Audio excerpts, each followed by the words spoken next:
우리는 얼마 전까지 바울의 2차 전도 여행에 관한 말씀을 살펴보았죠. 한번 기억을 되짚어 보자고요.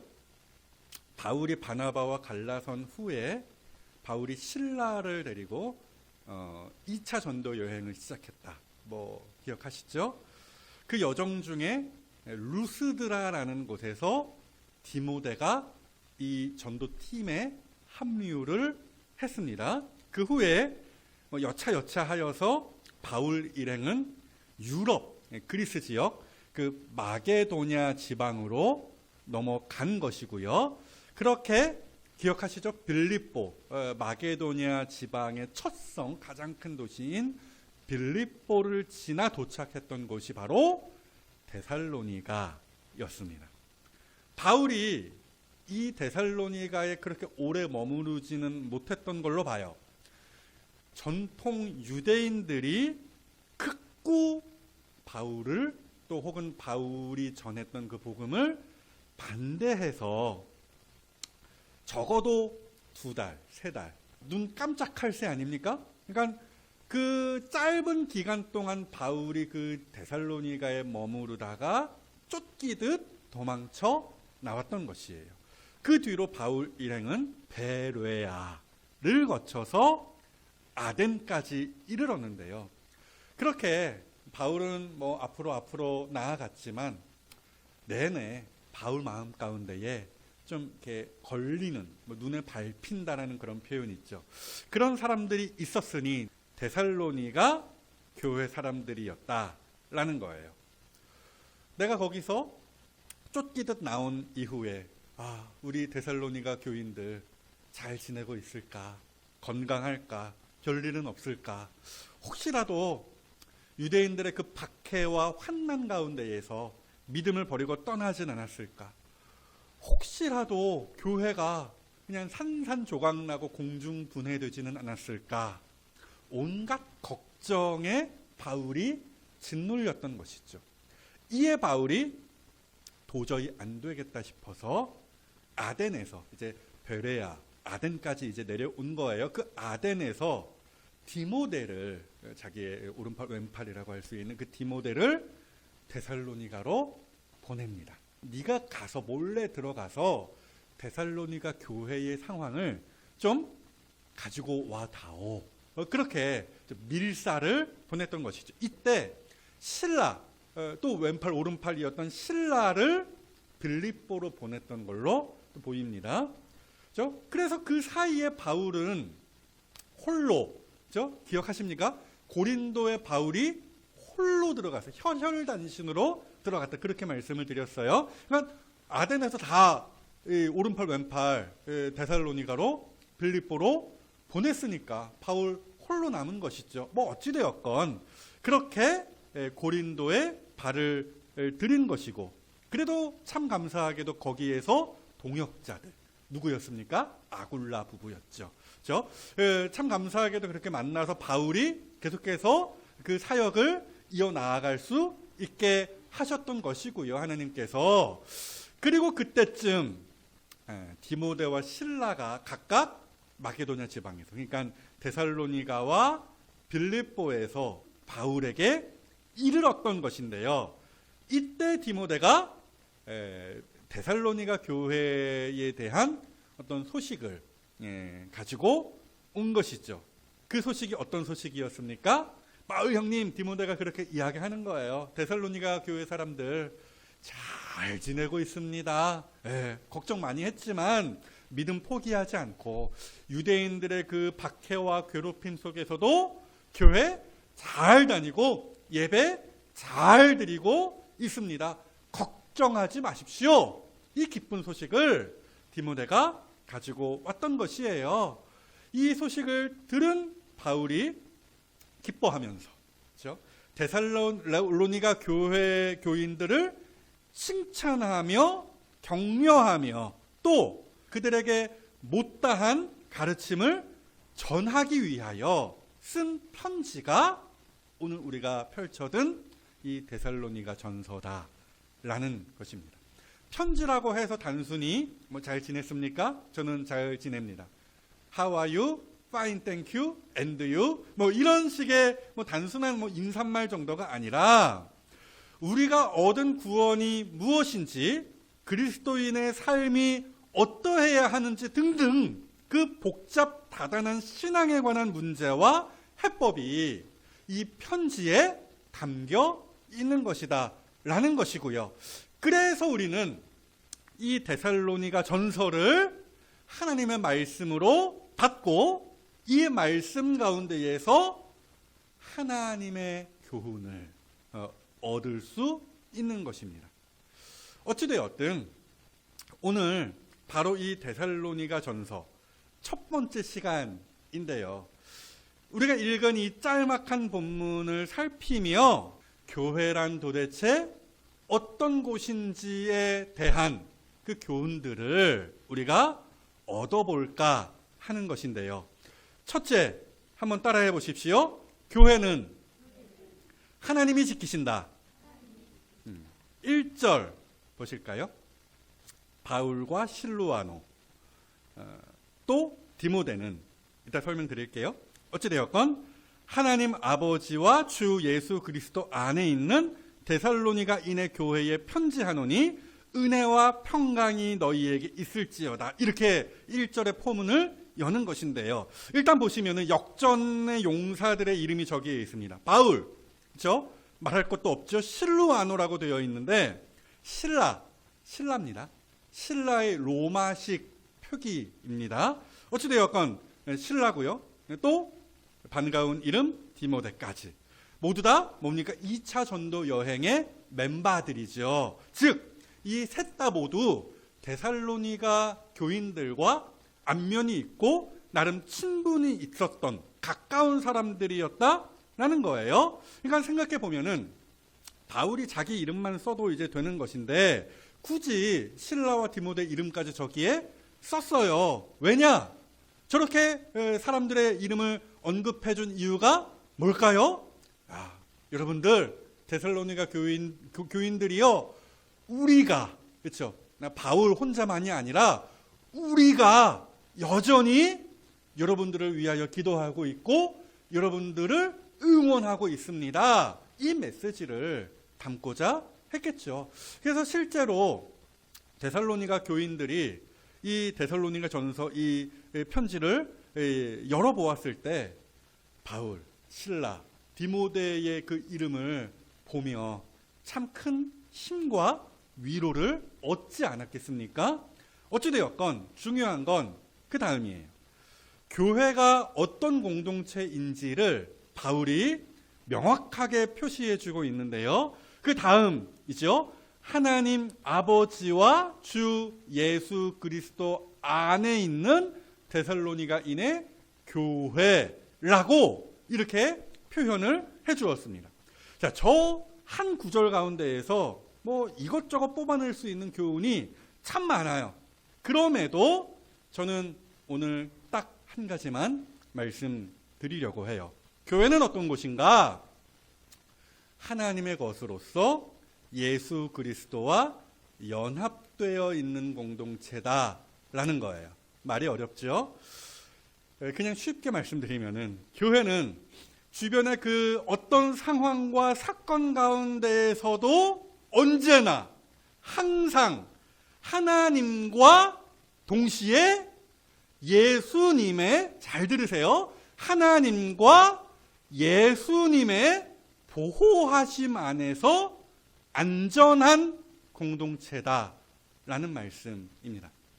가끔씩 그렇게 생각하는 사람들이 있어요. 뭔 죄를 짓고서 혹은 뭐 잘못하고 실수했을 때 혹은 어떤 풍파가 있고 뭐 괴로울 때 하나님 날 버리신 거 아닌가, 포기하신 거 아닌가 이런 생각이 들 때가 있는데 여러분 한번 따라해 보십시오. 따라해 보세요. 쓸데없는 걱정. 쓸데없는 걱정이다라는 거예요. 보세요.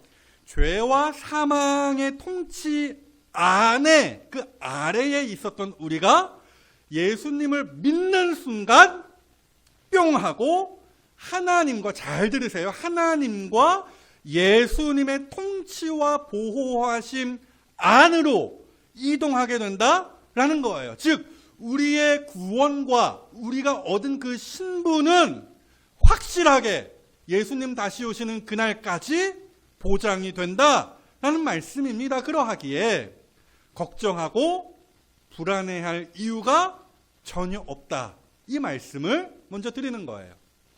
제가 재밌는 이야기 하나 해드릴까요? 이 말씀하고도 굉장히 좀 연관이 있는 말씀 같아서 제가 이렇게 말씀을 드립니다. 저희 집이, 제가 살고 있는 집이 아파트 1층이에요. 1층. 좀 더 이제 높이, 바벨탑 쌓듯이 높이 올라가기를 바라는데 보통, 그렇죠? 1층입니다. 아이가 넷이라서, 그리고 여전히 뛰어댕기는 우리 막둥이 사라가 있어서 저희에게 1층보다 더 나은 선택은 없었다라는 것이죠. 참 잘 살고 있습니다. 만족하면서 살고 있는데, 그런데 종종 불편한 일이 하나 있어요. 가끔씩 모르는 사람이, 그 아파트 동민이겠죠. 모르는 사람이 우리 집 문을 열려고 할 때가 있다라는 거예요. 뭐 도둑 뭐 그런 이야기가 아니라 현관문, 그렇죠? 아파트 그 띡띡띡띡 누르는 그 현관문이요.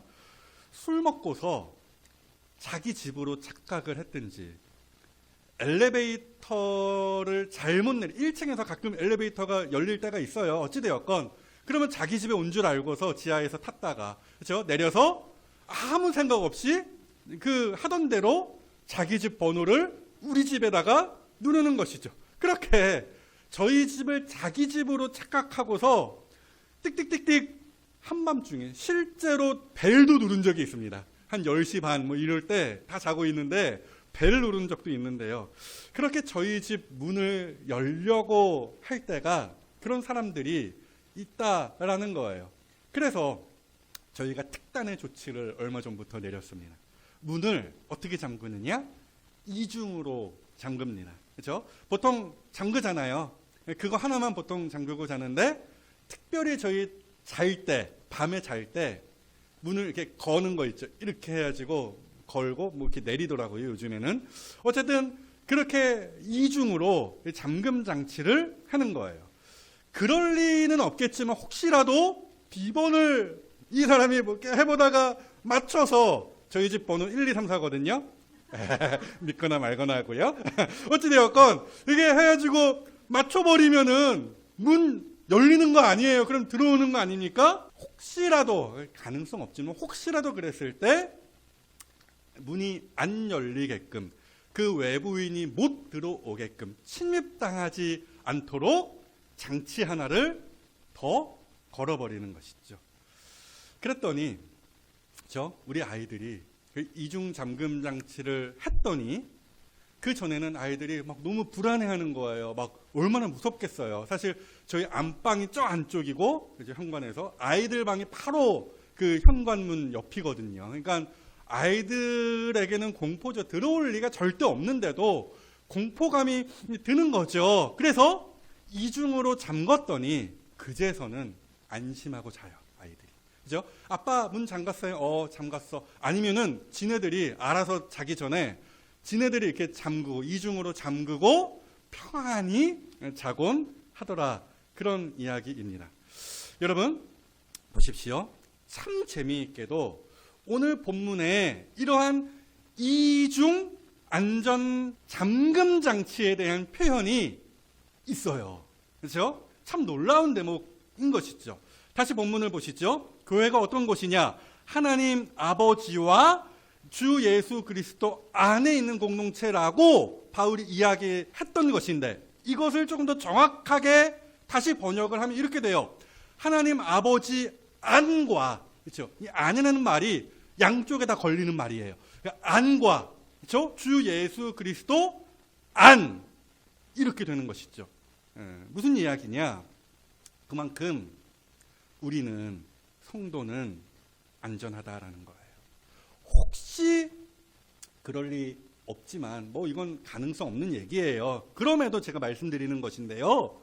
하나님 아버지께서 나 이제 너 싫거든 하면서 나를 발로 뻥 차버리시더라도, 그렇게 우리를 버리실지라도 걱정할 이유가 전혀 없다. 왜요? 이중이거든요. 하나님뿐만 아니라 하나가 더 걸려 있어요. 누가? 예수님. 예수님이라는 안전장치가 하나 더 걸려 있기 때문에 그 예수님이 여전히 우리를 붙들고 계시기 때문에 우리는 걱정할 이유가 없다. 여러분, 불안할 때 있어요. 그렇죠? 왜 없겠습니까? 나 안전한가? 그렇죠? 하나님이 날 진짜 버리시면 어떻게 하지? 이런 불안감에 휩싸일 때가 뭐 가끔씩 있을 수 있다라는 것이죠. 하지만 이런 걱정은 뭐다? 쓸데없는 걱정이다라는 거예요. 하나님께서 예수님까지 동원하셔서 이중, 사실 성령님까지 동원이 되는 이야기죠. 삼중으로 우리를 감싸 안고 계신다라는 말씀입니다. 당시 데살로니가 성도들의 형편이 그렇게 쉽지 않았어요. 그렇죠? 바울을 그렇게 들들 볶았던 그 유대인들이 바울이 떠나고 이제 없으니 누구를 타겟으로 잡았습니까? 데살로니가 교회 교인들을 타겟으로 잡고서 그렇게 핍박하고 괴롭게 했다라는 것이죠. 실제로 사도행전의 기록을 보시면은 뭐 그런 이야기들이 있어요. 바울을 찾다가 이 유대인들이 못 찾고서 못 찾았을 때 누구를 잡아들였습니까? 야손이라는 사람이었죠. 유대인들의 바울을 발견하지 못함에 야손, 데살로니가 교회 교인이었거든요. 또 및 형제들을 끌고, 읍장들, 재판관이에요. 앞으로 끌고 간다라는 게 이게 체포한다라는 이야기예요. 아무런 어떤 권한이 없는데도 이 유대인들이 미친 거죠. 체포해서 끌고 갔다라는 거예요. 그리고 소리를 꼬레꼬레 지르는 거예요. 얼마나 막 나가는 유대인들의 모습입니까? 그러면서 천하를 어지럽게 하던 이 사람들이 여기도 이르렀다. 바울 싸잡아서 이 사람들 저 반동분자들이다. 뭐 이런 식으로 이야기하는 장면. 얼마나 데살로니가 교회 교인들이 겪었던 일들이 심각했고 괴로웠을까? 우리는 충분히 헤아려 볼 수 있는 거예요. 그렇게 고생하던 교인들에게 바울이 이 편지를 쓰며 믿음과 위로의 말을 건네는 거죠. 쫄지 마라. 분명히 내가 말하는데 하나님과 예수 그리스도 두 하나님께서 그렇죠? 너희를 완벽하게 감싸 안고 보호하신다. 너희는 그런 사람들이니 걱정하들 말아라. 이 메시지를 강력하게 던지고 있었던 것이었죠. 저 말씀 우리 보십시오.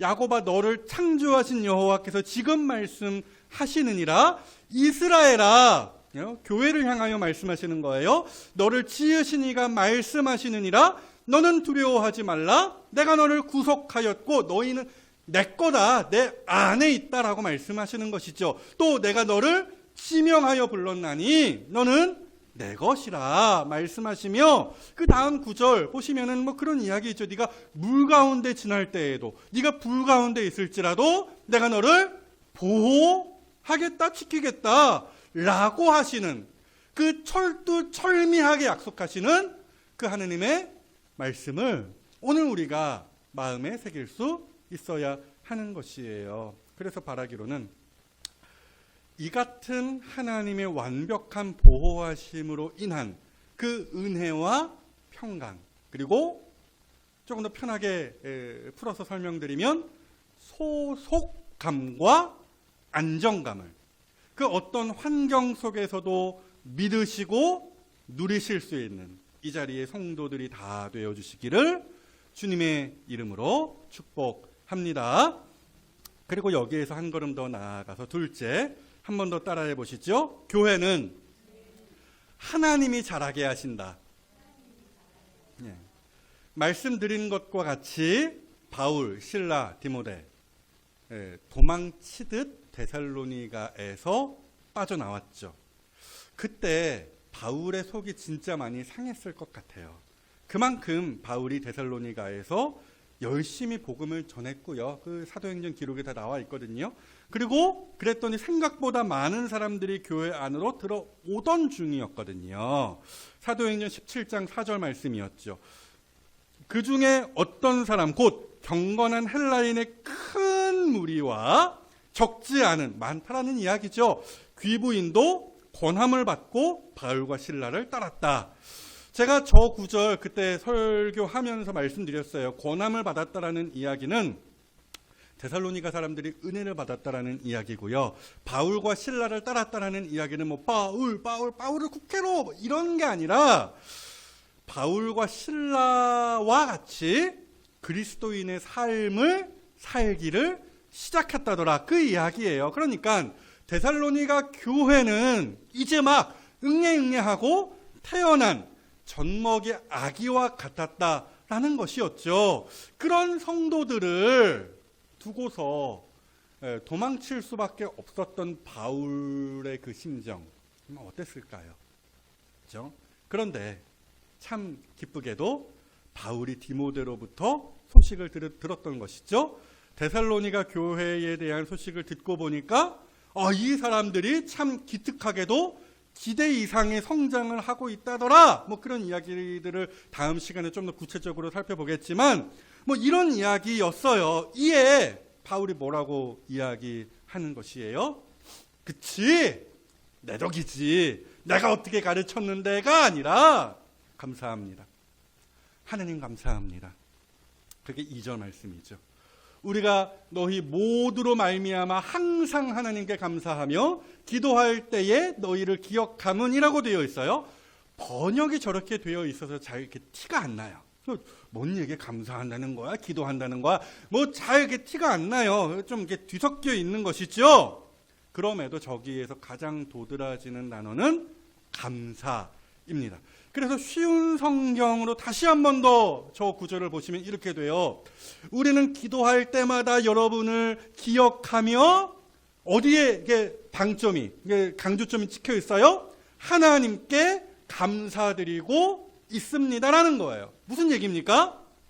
잘하게 하시는 분이 오직 하나님이시라는 그 이야기를 바울이 저 말씀 가운데에서 비치고 있는 거예요. 그러니까 하나님이 데살로니가 교인들을 지키셨고 또 하나님이 그들을 신앙적으로 놀랍게도 자라게 하셨으니 당연히 하나님께 공을 돌리며 그에게 감사하는 것이 마땅한 이야기지요. 그렇죠? 저 감사라는 저 표현 가운데에서 생각보다 우리가 많은 이야기들을 헤아려 볼 수 있겠다라는 거예요.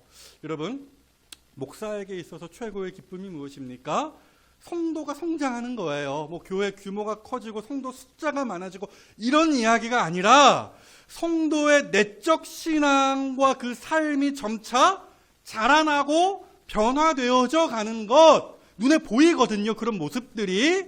이것이 목사에게 있어서 가장 큰 기쁨이다라는 것인데 이것은 결코 목사의 손에 달려 있는 것은 아니다 라는 말씀이죠. 오죽했으면 바울이 이렇게 고백했기도 했죠.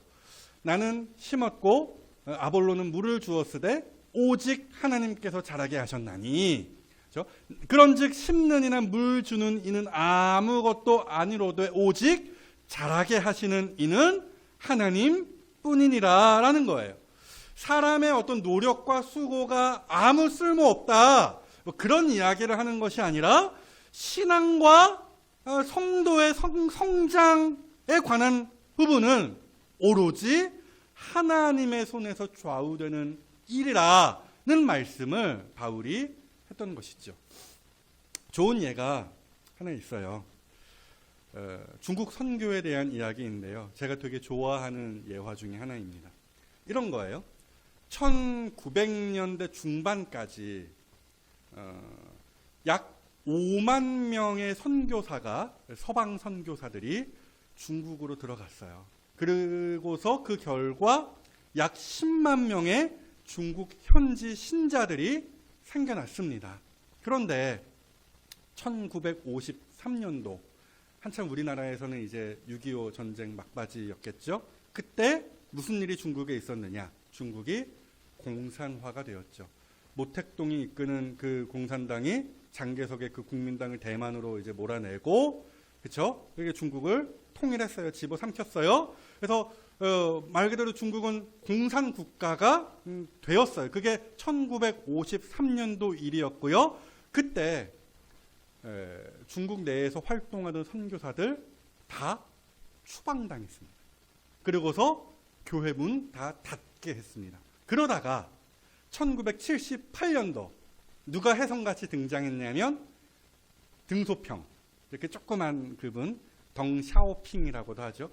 그분이 이제 중국의 실권을 잡으면서 이대로는 안 되겠다 하면서 개혁 개방을 선언했죠. 뭐냐? 다 받아들이겠다라는 거, 문 열겠다라는 것이죠. 자본주의 받아들이고 문호를 열었다라는 거예요. 이때 많은 사람들이 이미 중국에 있는 교회에 다 죽었겠지, 씨가 말랐겠지, 그렇게 예측을 했습니다. 그런데 막상 1978년도에 뚜껑을 열고 문 열리니까 들어가서 이제 보니까 뭐예요? 중국 내에 있는 중국 현지 기독교인의 숫자가 무려 몇 명?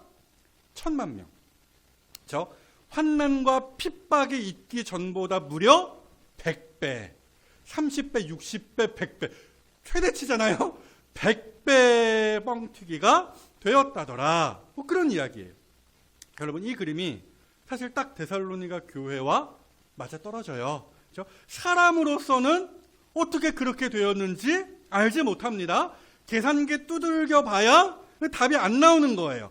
그만큼 무슨 말씀입니까? 개인의 신앙의 성장과 또한 더불어 교회의 성장은 이처럼 신비롭고 놀라운 일이다라는 거예요. 하나님께서 전적으로 행하시고 이루어 가시는 일이다라는 말씀입니다. 사랑하는 여러분, 그래서 저는 오늘 우리 교인들이 이 말씀을 들으며 이러한 소망을 다 같이 품었으면 좋겠어요. 한번 따라해 보실까요? 따라해 보세요. 잘하게 하소서. 네. 가끔씩 그 운전하다 보면은 그런 스티커를 붙이고 다니시는 분들이 있어요. 뭐 여러 가지 초보 운전 스티커가 있지만 난 틀렸어. 먼저 가. 이런 거요. 그냥 추월해서 먼저 가라는 것이죠. 나 그냥 없는 셈 치라 그런 이야기죠. 포기하라 그런 이야기죠. 어찌 보면 우리도 그렇게 이야기할 수 있어요. 신앙생활 몇 년째 했지만 제 마음이 너무 항상 제자리 걸음하는 것 같고 제 마음이 너무 돌짝밭과 같아서요. 목사님, 저 그냥 없는 셈 치세요. 저 그냥 포기하고 먼저 가세요. 다른 잘 따라가는 성도들 데리고 목사님 먼저 가세요. 저는 그냥 이러다가 그냥 천국 갈지 지옥 갈지 알아서 할게요. 이런 이야기를 하는, 스스로를 포기하는 발언을 하는 그런 성도들이 종종 있어요. 맞습니까? 틀립니까? 네. 맞죠? 그런 성도들이 있지만 그 말은 틀렸죠. 땡이죠. 여러분, 절대로 마귀의 그 속삭임에, 그 속임수에 넘어가시면 안 되는 거예요. 여러분, 하나님은 어떤 분이십니까? 아까 우리가 찬양도 했는데요. 자, 이사야서 43장 말씀이죠. 보라, 내가 새 일을 행하리니 이제 나타낼 것이라. 너희가 그것을 알지 못하느냐? 반드시 내가 광야의 길을, 사망의 각을 내리니. 하나님이 어떤 분이시라는 말씀입니까? 야, 너희 그렇게도 나를 모르겠냐? 하나님께서 그렇게 말씀하시기를 없던 것을 있게 하실 수 있는 분이 하나님이시라는 거예요. 그 황폐한 땅을 오아시스로 만드실 수 있는 분이 하나님이시라는 거예요. 그 단단한 내 마음을 얼마든지 언제든지 뒤집어 엎어서 새 창조를 이루어내실 수 있는 분, 그분이 바로 우리가 믿고 따르는 하나님이다 라는 말씀이죠. 이처럼 하나님은요, 느닷없이, 때로는 느닷없이 아무 생각 없이 말씀을 폈는데, 찬송을 부르는데, 기도의 재료로 나아갔는데, 예배를 드리는데 아무 준비함 없었는데 그렇게 느닷없이 또 시나브로라는 말이 있죠. 슬그머니, 그렇죠? 소리 소문 없이 하다가 놀라운 일을, 그 성장을 일구어내시는 분이시다라는 거예요. 여러분, 이제 우리가 아침마다 에스라서, 느헤미야서, 이제 에스더서까지 가겠지만 어찌되었건 그 성경들을 우리가 이제 보고 있는데요. 바로 거기에 하나님의 그 신실하신 일하심이 그대로 수록되어 있는 거예요. 보세요. 그렇게 가지 말라, 하지 말라 하는 짓 뭐 하고 고집 부리고 그 길 갔다가 남유다가 이스라엘이 쫄딱 망했잖아요. 그럼에도 불구하고 하나님께서는 그 망함 가운데에서도 놀랍게, 제가 그렇게 말씀드렸죠, 성장을 계획하시고 실행하셨다라는 거예요. 그것이 역사 가운데에서 드러난 이야기, 에스라서, 느헤미야서입니다. 그 거국적인 성장에 관한 일을 예레미야 선지자가 미리 내다보며 이렇게 예언했잖아요. 긴데요, 이렇게 되어 있죠. 이스라엘의 하나님 여호와께서 이와 같이 말씀하시느니라.